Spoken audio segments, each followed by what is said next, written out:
Great morning, friends. Welcome back to another morning meditations video. Nature favors courage. If you hear the chickadees, they're one of the smallest, most courageous birds. They'll come read. They'll probably read too, and also eat out of the palm of your hand. Start with a couple deep breaths. Sitting up tall and straight is an invitation. Heart to God, the universe, whoever we may talk to.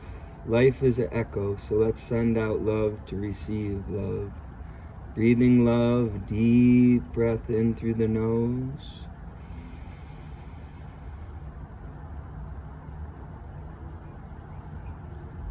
And exhale clarity.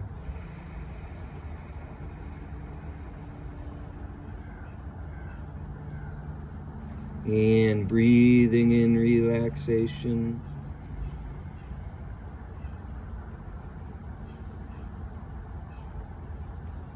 And exhale appreciation.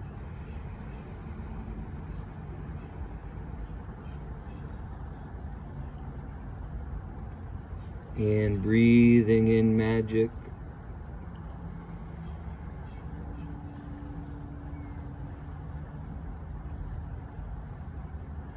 And exhaling love.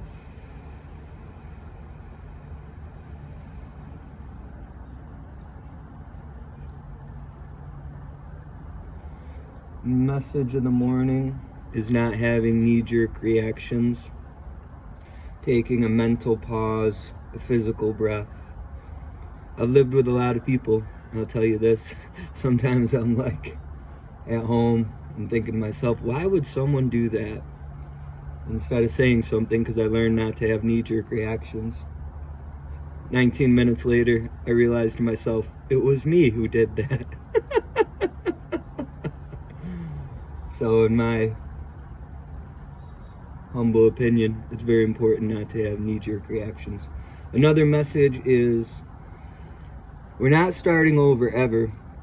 We're starting from experience, which is priceless. Leonardo da Vinci said it's the mother of all knowledge. So, say you went through a divorce. It showed you what you didn't want. In order to know what you do want, sometimes you need to know what you don't want, right? So it's like, I tell my athletes, the golfers, the basketball players, anyone, you think you want to make every shot, right? Every single shot goes in basketball. Within 2 weeks, you are bored out of your mind. Every single golf shot is perfect. Now, I think golfers would last a little while longer because it's such a challenging sport, right? It might last 2 or 3 months. But life is that way, friends. It would be extremely boring if every tree in the forest was exactly the same. There are no seasons, every day, 79 beautiful. We think we want that. We don't. We want the contrast. Doesn't always make it easy, but eventually I feel we learn to thank it and realize the storms in life. So with my son, I never want him to think I'm perfect. I want him to see me make mistakes, fail forward, because I want to know that's a part of life. Perfection is not attainable. I see people drive themselves nuts. I mean, it can be a good thing, right? For drive, for inspiration, for self-talk, but not, life just doesn't work that way, It's like going to a buffet with only food you want. You actually need the food you don't want to realize what you do want. Hope you understand what I'm saying. Anyways, my intention today is peace, and I'm really appreciative to all my clients. I absolutely love my profession. I love what I do. I'm blessed and fortunate to be able to do it. My last semester at Brockport College, I took metaphysics, which blew my mind. I took logic, because I knew I was opening AMERICAN.MUSCLE my business.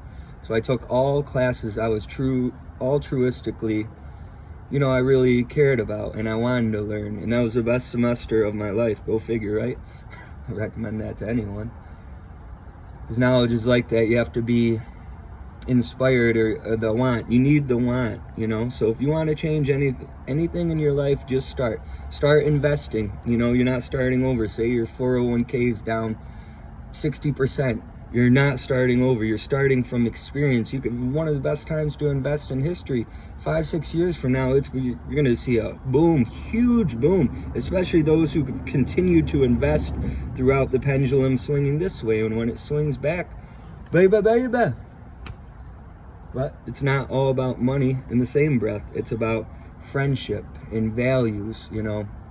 I really love listening to Ken Honda and Lewis Holmes, I believe it is lately.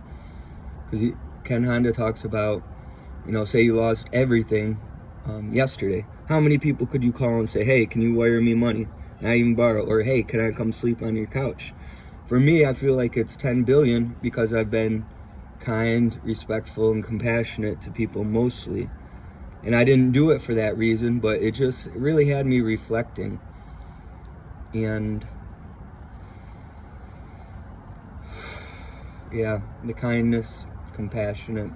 Just do your best to be nice to people as an invitation. Everyone's going through something that we know nothing about, and usually when we're rude, we wish we were nicer to people. Most of us, you know.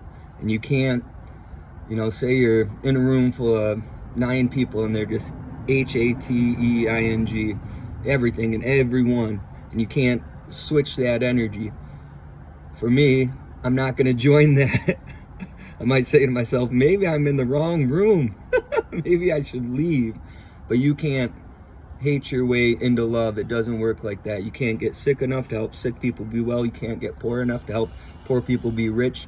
You can't get rude enough to help rude people be nice. Really, you're just hurting yourself and that other person, because you can't inflict injury on another without yourself. Short story long, lead through the clarity of your example. Sincerely appreciate your time. AmericanMuscleLove.com for more inspiration. Namaste. Enjoy nature, baby.